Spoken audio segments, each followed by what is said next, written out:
If you want to increase the size of a clip on the screen, or in other words, zoom into it, this is how you do it in DaVinci Resolve. First, select the clip.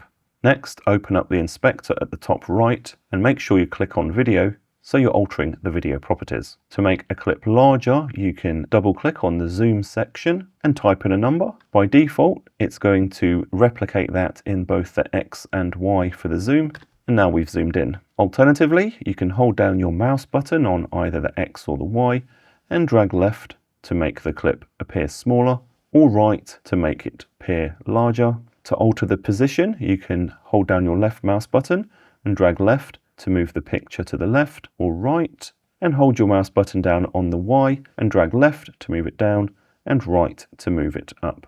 Alternatively, you can click here and in this drop-down list choose transform and click on it. This icon turns white and now you can just drag around the picture to position it wherever you want. With this overlay turned on, you can also use these handles to change the zoom. You can see by default this is changing the aspect ratio, but if you hold down Shift and drag these, it's going to keep the aspect ratio the same.